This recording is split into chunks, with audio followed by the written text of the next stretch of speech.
The Assassin's Past by Ponies Forever.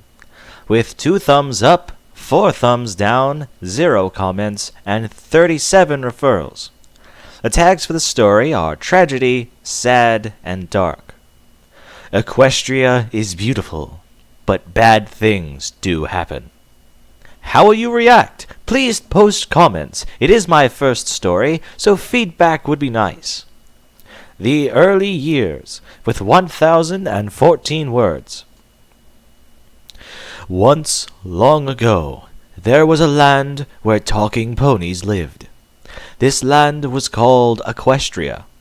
In this land there was a lovely couple.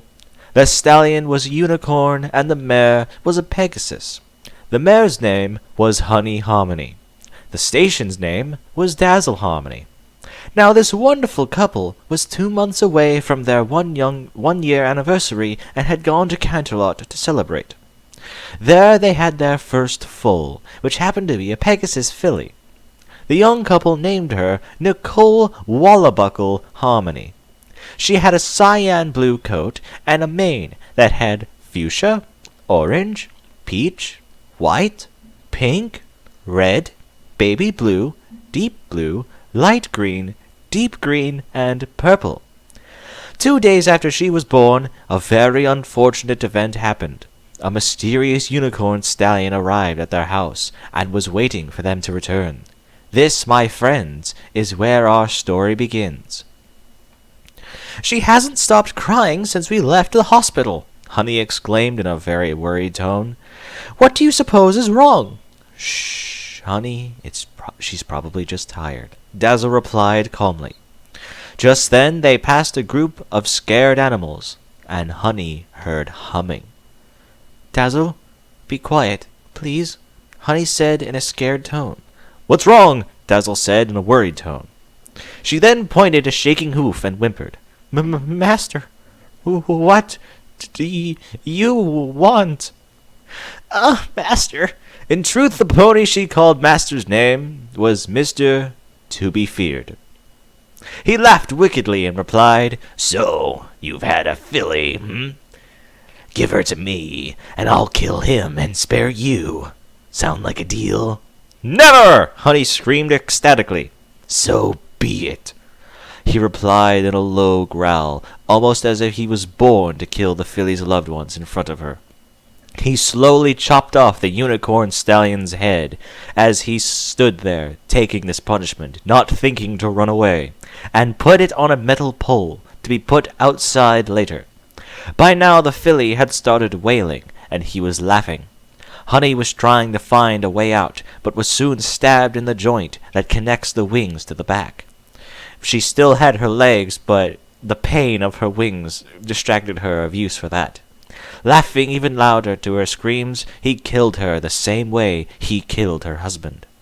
To any pony outside of their house, it would seem as if they were screaming just to scream for an hour. Who would think that?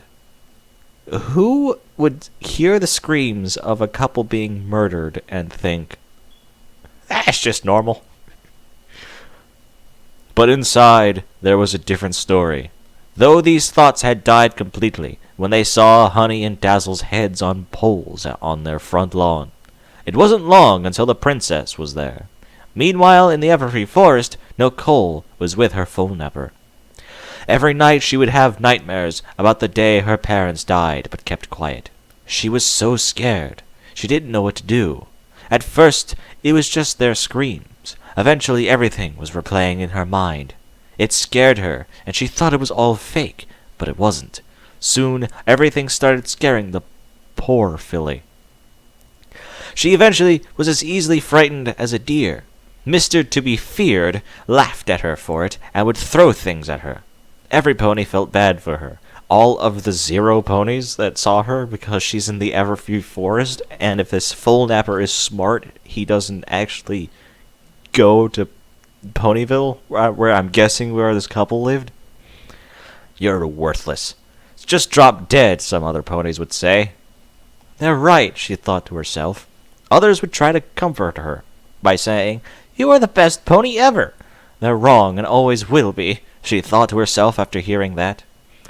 Mr. To Be Feared only confirmed her thoughts, though she would never admit the fact that she thought he was right. He did many horrible things to her, like hitting her for no reason. Why is he so cruel, she thought, while crying herself to sleep every night. He really is as evil as they say, she thought one day. I should commit suicide.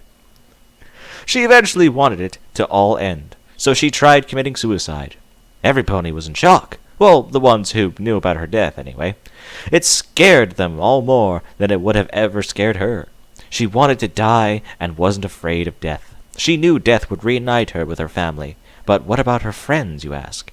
Well, she didn't have any. It might be frightening to think about.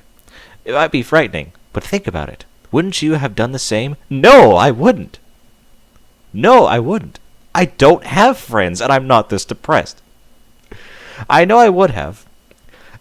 I worry about you, author. Her master was cold and didn't care about her at all. She was locked up in a cave with chains all the time.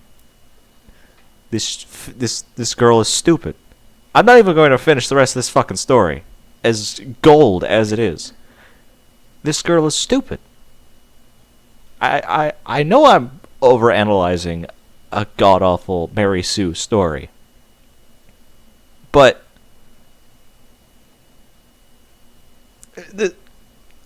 I'm honestly a little befuddled here.